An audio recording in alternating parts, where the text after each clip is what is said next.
지금은 정말로 이 마지막 때를 향해서 흘러가고 있고, 그 신앙 공동체 가운데서 말씀을 통해서, 베드로서를 통해서 주님은 그래도 한 영혼이라도 구원받기 원하셔서 주님의 오심 자체가 이제 좀 더 미뤄지고 있다는 사실에 대해서 말씀하고 있는데, 이제는요 신앙인들이 힘을 잃어버리고, 그러니까 초대교회의 그때 속도만큼 복음이 전파됐으면 이미 이전에 세계는 복음화가 됐어요. 근데 로마에 의해서 국교화가 되면서 그냥 가만히 있어도 신앙생활하면서 편안하게 살 수 있는 환경이 되었기 때문에 더 이상 세교 선교를 위해서 자신의 삶을 바치지 않았더라는 거예요. 세계 선교라는 개념 자체가 점점 더 이제 희미해지고 하다가 중세를 거쳐서 근대에 이르러서 1800년대 이제 넘어가면서 세계 선교라는 개념이 다시 생겨요. 계속해서 예수님 이후로부터 지금까지 오면서 선교의 개념이 계속 있었던 게 아니에요. 그러면서 지금의 시대는 뭐냐면 주님 의지하고 아버지의 일하심과 인도하심을 바라보기보다는 그냥 삶에 있어서 주님이 아니더라도 얼마든지 쉽고 편안하게 삶을 살 수 있다고 생각하고, 또 삶의 정 가운데 주님의 도우심과 인도하심이 없어도 아무 문제가 되지 않는 수많은 사람들이 이제 존재하게 되는 거죠. 한국 교회의 이 상황 가운데서도 이제 마찬가지입니다. 교회에 있어서 좀 그런 생각을 좀 해봤어요. 오늘 본문 가운데 하나님은 사랑이라고 말씀하고 있잖아요. 하나님은 사랑. 모르는 분 계세요? 하나님은 사랑이시다. 사랑이라는 거 모르는 분 계세요?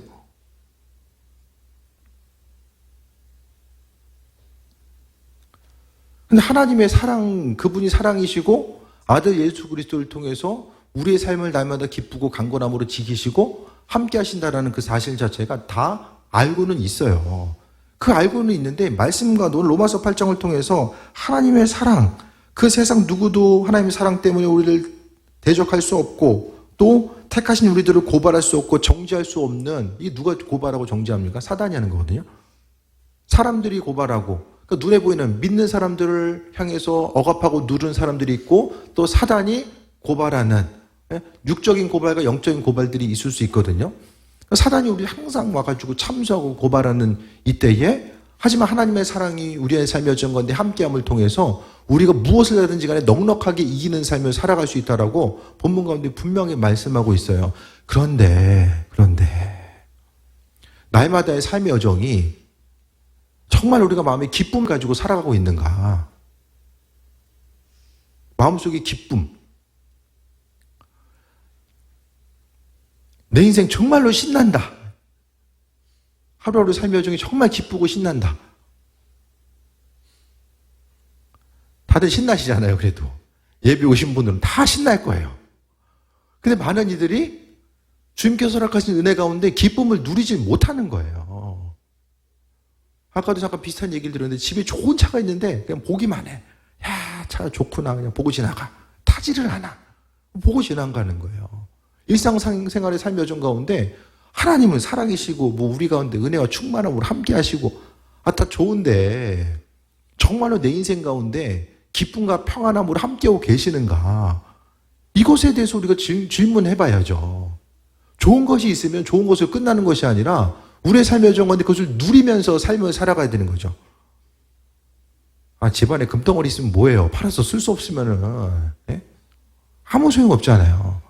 아무리 좋은 게 있어도 하나님의 사랑과 은혜, 아무리 환난과 어려움이 있어도 우리가 생명 가운데 승리할 수 있고, 그럼 실제적으로 우리가 승리하는 귀한 삶을 살아가고 있는가?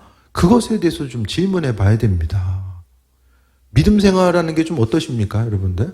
신앙생활하는 게? 그냥 정해진 그런 그 틀이 있잖아요, 신앙인들에게 있어서. 그 틀과 규칙 가운데 온전히 따라서 그냥 평신도로서 어떤 리더의 위치가 아니라, 평신도면은 그냥 주어진 일과 가운데 기도하고 말씀 보고, 물론 일상생활을 통해서 그 말씀대로 살아내가야 되는 과정들은 분명하게 있어요. 그런 어려움들이 있고, 또 교회에 있어서의 그 리더로서 쓰임받고자 하면은 상당히 어려움들이 많이 생기죠. 그럼 이전보다 왜 많은 목사님들이 목회하기가 너무 힘든 시대가 되었다라고 이야기하고 있고, 교회에서도 리더로서 쓰임받기가 힘든 시대라고 왜 이야기를 할까? 그걸 좀 생각을 해봤거든요. 지금의 시대는 교회 가운데 탈종교의 시대예요. 연령층이 그러니까 넘어가면 많아지면 많아질수록 50대 이상은요, 종교인의 비율이 많아요. 종교를 가진 사람들의 비율이 훨씬 더 많아요. 그러니까 세대가 내려가면 내려갈수록 20대, 10대로 나아갈수록 내려갈수록 이 어떤 신앙이라는 것을 갖는 세대가 점점 더 줄어드는 거죠. 왜? 인생의 문제 가지고 별로 고민할 필요가 없어요. 부모 세대가 잘 해주고 사회에 있어서의 시스템 자체가 다 구축되어 있기 때문에, 많은 부분 구축되어 있기 때문에 인생에 있어서의 어떤 고민거리가 없고 스스로 해결하고 나아가는 부분들이 많이 있는 거죠. 그러니까 탈종교화 시대, 더 이상 내 인생 가운데 신앙이 필요하지 않는 시대를 살아가고 있고요. 또 한 가지가 탈권위의 시대입니다. 권위를 인정받거나 존중받지 못하는 시대. 전문가라고 해도 그 전문가들에게서 세상에서도 어떤 권위를 인정받기가 쉽지 않은 시대고요. 교회 공동체는 어떤 곳입니까? 하나님께서 교회 리더들에게 하나님의 그 맡은 바 사명을 보내주신 거. 그래서 하나님께서 예수님을 이 땅에 파송하시고 예수님은 제자들을 이 땅에 보내시면서 그 한 사람 한 사람이 너희는 내가 했던 그 일도 할 거야 라고 그 권위를 부여해 주셨잖아요. 교회는 하나님께서 허락하신 은혜와 권위가 리더들에게 주어져야만 합니다. 왜냐하면 말 그대로 하나님께서 주셨다라고 하는 그 믿음의 근거에서 우리가 움직여지고 있거든요. 근데 이 세상은 어떻습니까? 세상에서의 권위를 이야기하는 데가 어디 있습니까? 탈권위의 시대. 신앙도 인정하지 않고 어떤 세상에서의 권위도 인정하지 않아요. 권위라는 말 자체가 뭔가 불합리하고 합리성이 이제 좀 결여되는 어떤 그런 언어로서, 단어로서 지금 사용되는 이 세대를 살아가고 있잖아요. 그 교회 공동체 가운데서도 주님께서 그 은혜 가운데 교회 리더들에게 하나님께서 허락하신 은혜와 지혜를 허락해 주셨고 또 그 말씀 한마디 한마디에 이 권위에 대해서 교회 공동체가 인정함이 없으면 어떻게 됩니까? 힘들어지는 거예요. 교회 공동체가 힘들어질 수밖에 없어요. 교회는요, 사람들의 생각이 다 달라요. 하나가 될 수가 없어요. 예수님이 아니면 하나가 될 수가 없어요. 그래서 생각이 다른 사람들이 각자 의견들을 계속해서 이야기하다 보면 교회는 아무 일들도 행할 수가 없다라는 거죠. 그러니까 교회 공동체는요, 그래서 이제 이 시대 가운데서 목사님들이 이제 목회하는 거, 또 교회에 있어서 리더들이 리더로서의 역할을 감당하는 것 자체가 힘들어하는 이유가 이 두 가지, 탈종교, 그리고 탈권위, 그리고 결정적으로 앞서 얘기했던 것처럼 이 사단의 공격이 있는 거죠. 이 마지막 때에 사단은 먹지도 않고 자지도 않고 주님 오심의 때가 가까우면 가까울수록 사단은 모르죠. 언제 올지 모르지만 어쨌든 간에 시간이 가면 갈수록 한 가지 확실한 것은 주님 오실 때 가까워졌다는 거잖아요. 우리가 나이가 들면 들수록 아버지 만날 때 가까워지는 거. 그래서 그날이 도둑같이 온다. 도둑같이 와서 예수님께서 뭐 하십니까? 너 힘들었지? 위로해 주시는 그게 아니라 성경은 아주 단순하고도 단호하게 이야기해요. 양과 염소를 나눈다라고 이야기합니다. 알곡과 가라지를 분명히 나누는 때 다시 오시는 예수님은 심판주로서 이 땅에 오십니다. 본문 가운데 이 사랑이 많으신 하나님, 그 사랑이 많으신 하나님이 다시 오실 때는 심판주로서 이 땅에 오신다라는 거예요.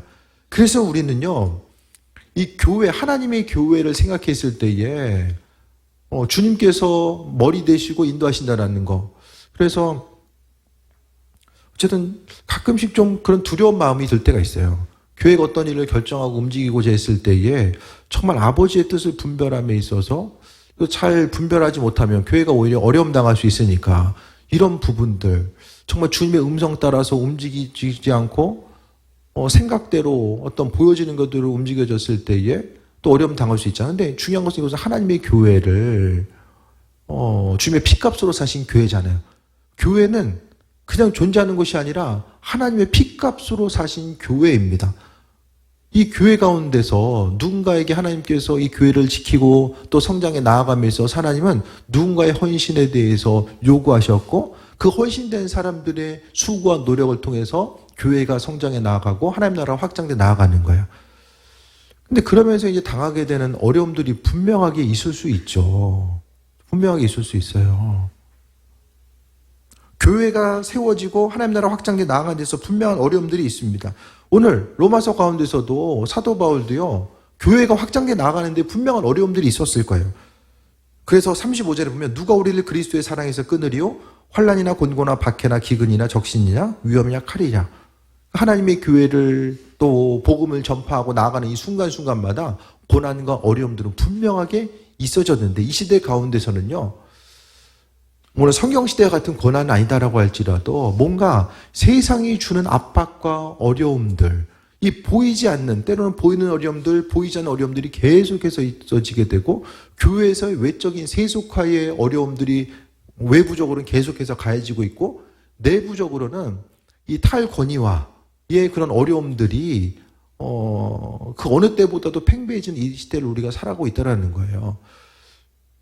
직장 가서는 어떻습니까? 직장에서는 상사의 권위를 아래 직원들이 인정하는 시대를 살아가고 있습니까? 네, 좀 실수하면 들이받쳐요. 그렇죠?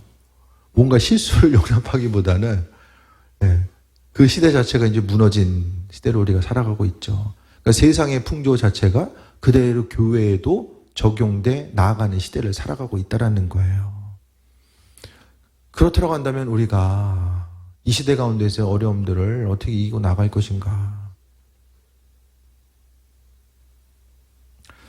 요즘 참 제가 웬만하면 좀 교회에 대한 부정적인 얘기를 잘 안 하려고 하는데, 아시잖아요? 근데 요즘에 교회들이 어떻게 움직이는지는 좀 조금이라도 아셔야 될 것 같아요. 당진의 모 교회에서 이제 담임자 청빙을 하게 됐어요. 담임자 은퇴하면서 청빙을 하는데 이제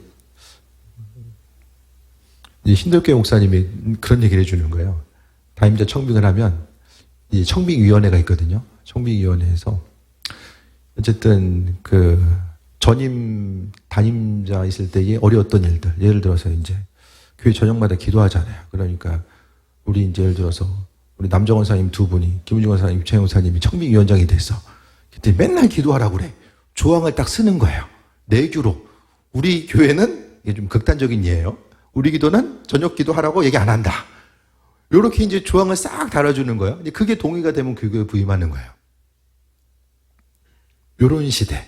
이게 원래 장로교회에 있었어요. 몇 년 지난 다음에 신임을 묻는 투표하고, 왜 장로교회는 어떤 장로 중심의 교회니까 이 감리교는 없었거든요. 그거를 4년마다 한 번씩, 한 번이 아니라 4년마다 한 번씩 갱신받는 거예요. 계약직. 그럼 사람 눈치 보냐고 어떻게 목회를 해요? 그러니까 월급 받고 기계적으로 설교하는 것밖에는 못하는 거예요. 그게 대형 교회의 현실인 거예요. 외부적으로는 그냥 이것저것 얘기해도 그 내규로 있으니까 외부에서는 아무도 모르는 거예요. 그런 시대를 살아가고 있어요. 단임 목회자의 리더십. 리더십은 1세대 목사님들 이야기예요. 우리 교회도 만약에 제가 다른 데 가면 어떻게 됩니까? 어떻게 될까요? 권사님들 조심해야 돼. 그래서 무슨 얘기할지 몰라. 어떻게 되는 거죠 그러면? 그게 이제 현실인 거예요. 한 가지만 더 얘기 드리면, 한 장로님이 오셔가지고 이제 감리교도 감독회장 선거가 있어요. 선거 때문에 이제 몇 분 이제 장로님 오셨는데, 장로님 한 분 이런 얘기 하더래요. 그 교회에서 이제 목사님이 한 1,000원 이상 뭐 쓰는 거는 다 허락을 받고 써야 된다. 이걸 아주 자랑스럽게 이걸 얘기했다는 거예요. 그러니까 문화에 관련된 거는 이제 문화부장 사인이 들어가야 되고, 서류를 통해서 어떤 뭐 다른 부분은 다른 사인이 들어가야 되고.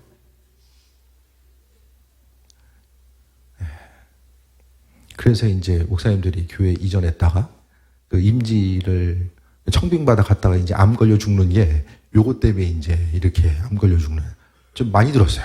이렇게 훅 가시는 분들. 이 스트레스 때문에 이제 가시는 분들. 교회 역할 감당할 수 있습니까? 교회가? 지금 교회 상황이 상당히, 이건 좀 극단적인 예일 수 있는데 실제적인 예를 지금 말씀드리는 거예요. 제가 이번 주에만 들었던 얘기들을 지금 말씀드리는 거예요.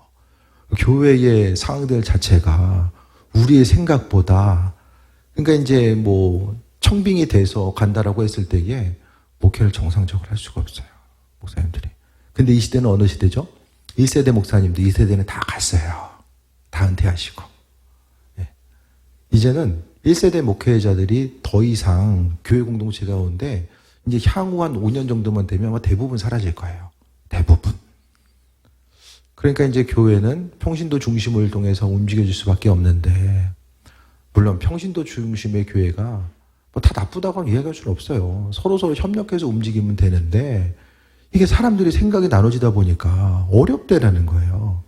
그러니까 교회는 힘들지만 담임 목회자가 어떤 교회 중대한 일을 결정하고자 했을 때에 기도하고 결정하겠다라고 하는 그런 그 서로를 향한 신뢰함이 존재해야 되고요. 그 신뢰함을 통해서 하나님의 뜻이 만약에 분별되는 거. 그래서 교회 리더들도 정신을 차려야죠. 눈에 보는 것이 아니라 정말 하나님께서 원하시는 부분, 교회를 향하신 주님의 뜻이 무엇인가에 대해서 분별을 해야죠, 먼저. 그 분별하고 함께 기도하면서 하나님의 뜻을 이뤄 나가지 못하면 교회 공동체는요, 그게 바로 세속화거든요. 교회의 세속화. 그래서 지금 교회 공동체 가운데서도 우리가 생각하는 것보다 더 많은 부분에 세속화가 이루어지고 있다. 그래서 목사님들도 보면 다들 너무 힘들어하는 이 시대.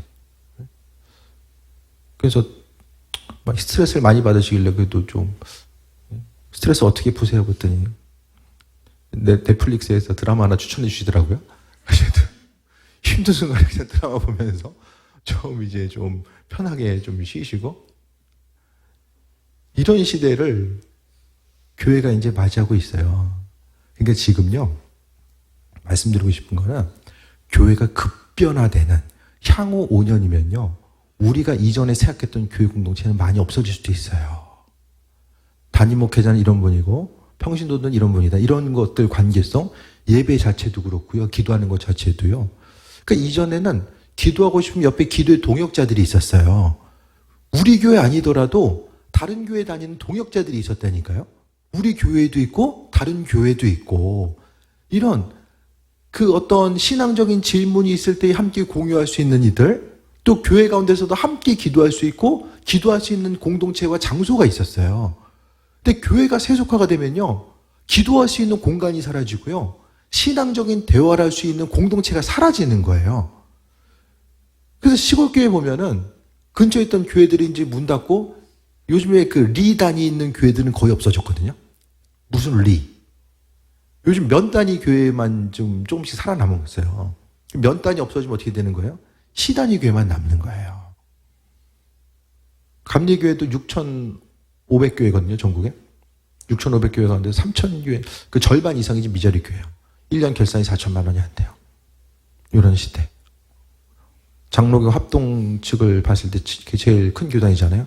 전국에 한 13,000교 이상이 되는데, 강도사고시부가 강도사 통해서 강도사고시를 봐야지만 시간 된 목사가 되는데, 원래 800명이 강도사고시 시험을 봤는데 5년 사이에 반토막이 난 거예요. 400명. 그래서 장로교단도 합동 측도 이제 한 10년이면 이제 목회자 부족 사태. 이런저런 얘기는 왜 하냐면 여러 가지 어려움의 시기를 우리가 살아가고 있다는 거예요. 그게 주님 오실 때가 다가와서 이 사단의 움직임이 더 강해질 수도 있고, 또 교회를 공격하는, 내적으로 외적으로 교회를 공격하는 이 사단의 활동이 분명히 있을 수 있고요. 또 시대적인 흐름 자체가 여러 가지 사람들로 하여금 점점 더 개인주의화되고 영적인 것에 대해서 바라보기보다는 그냥 하루하루 물질 문명, 보이는 것에 집중하면서 삶을 살아가게 하는 이 시대를 우리가 지금 살아가고 있거든요. 그렇다고 한다면 이 수많은 어려움들을 어떻게 이기고 갈 수 있을까? 신앙생활 할 때 좀 탈진될 때가 있잖아요. 그죠? 아는 목사님은 큰교 목사님인데 3년 동안 탈진이 왔었대요. 설교하기도 싫고 3년. 근데 전혀 그런 줄 몰랐어요. 옆에서 보기엔 전혀 그렇게 안 보여서 몰랐거든요. 3년 탈진이 왔다고 하더라고요. 여러분들 신앙생활 하다 보면 탈진이 올 때도 있고 어려움 당할 때도 있잖아요. 근데 목사는 탈진이 왔다고 해서 설교 안 해요? 오늘 컨디션 안 좋은데 오늘 잠깐 좀 쉬겠습니다. 그럴 수 없잖아요. 그냥 힘든데 그냥 오늘 좀 기도해 좀 쉬어야 되겠다. 이럴 수 없잖아요. 저는 힘들어서 기도해 쉬어본 적은 없어요. 힘들어서.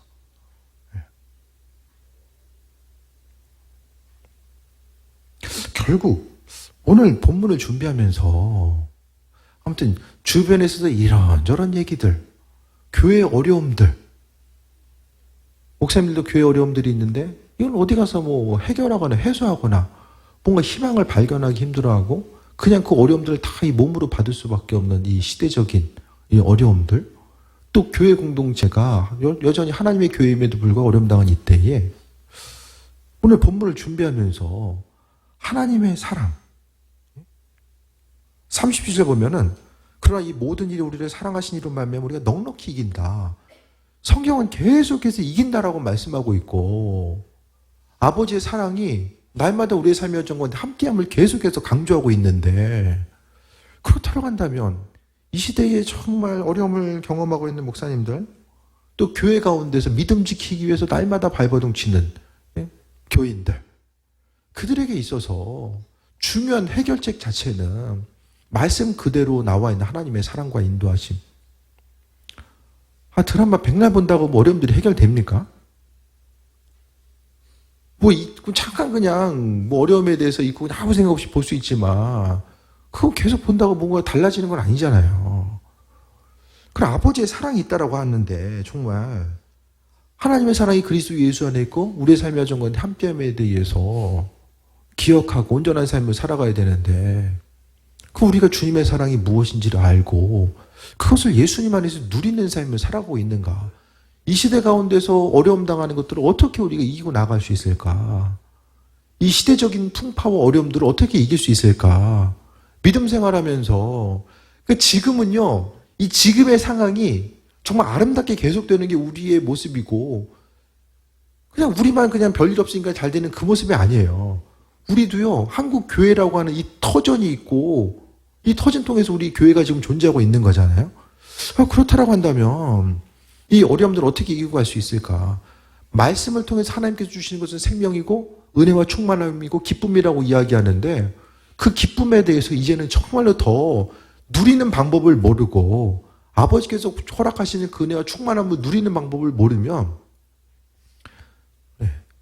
이 시대적인 조류와 풍파 앞에서 우리가 더 이상 믿음을 지키고 있을까? 믿음을 어떻게 지킬 수 있을 것인가? 이 자녀 세대, 다음 세대들은 이 미전도 종족 국가, 정말 믿는 사람들이 없는 친구들 틈바구니에서 그들이 어떻게 믿음을 지키면서 살아갈 수 있을까? 이런 부분들에 대해서 생각해 보게 됩니다. 지금이야 당연히 교회에 와서 이전 10년 전만 해도 한국 교회가 이렇게 되리라고는 어려움 경험할 거라고 생각했지만 이렇게 될 거라고 생각을 못 했어요.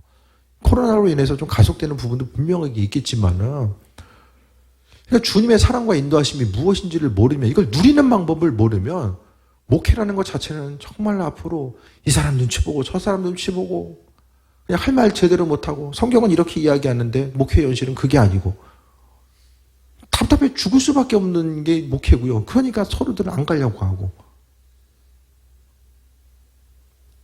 하지만 목회 자체가요. 다른 게 아니라 하나님께서 맡겨주신 존귀한 일, 그 사명 감당하는 거.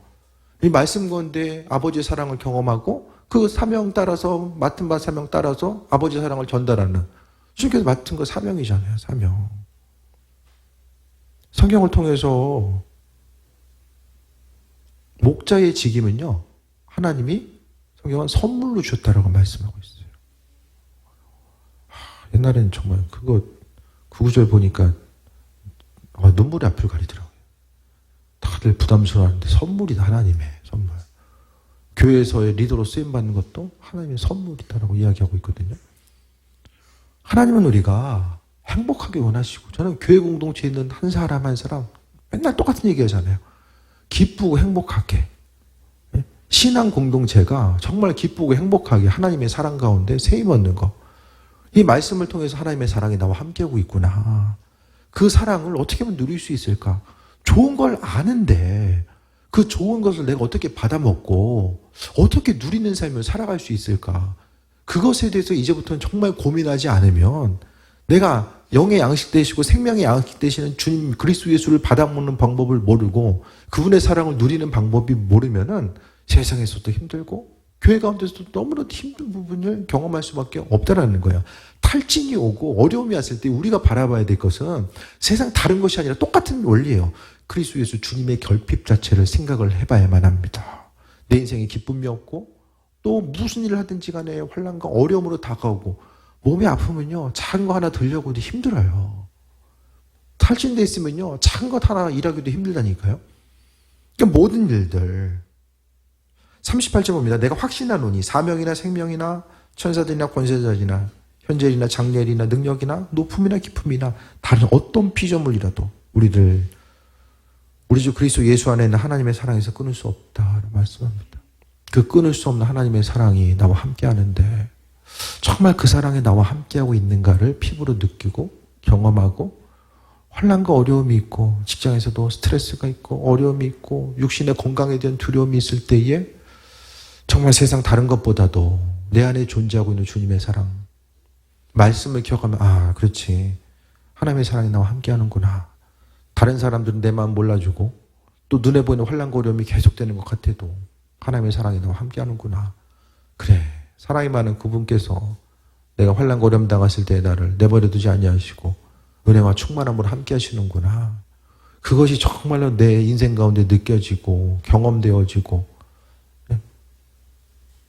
아버지의 사랑이 말씀에만 존재하는 것이 아니라 우리의 삶의 여정 가운데 함께함에 대해서 기억하는 그 온전한 삶.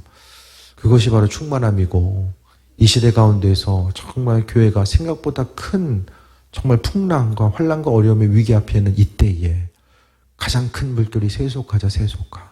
외부의 어떤 것보다도 세속화입니다. 세속화. 예. 세속화의 특징은 돈이죠. 돈 있으면 다 하고 없으면 못한다고 생각하는 것이 모든 것이 마지막에 이어지는 것이 돈과 연결되는 게 세속화의 출발점입니다. 하나님의 교회, 하나님께서 예수 그리스도를 이 땅에 보내시고 피 흘리게 하시고 그 피값에 의해서 하나님 나라 확장되고 인류가 구원받고 교회가 시작이 되었습니다. 교회는요, 주님의 피값으로 세워진 교회예요. 그래서 그 교회를 위해서 우리를 불러주셨고 하나님의 교회는요, 우리 한 사람 한 사람이 그리스도의 사랑으로 세워지고 하나님의 사랑이 있으니까 그 사랑이 무엇인지를 경험한 사람은요, 그 사랑을 전달할 수가 있어요. 나타낼 수가 있어요.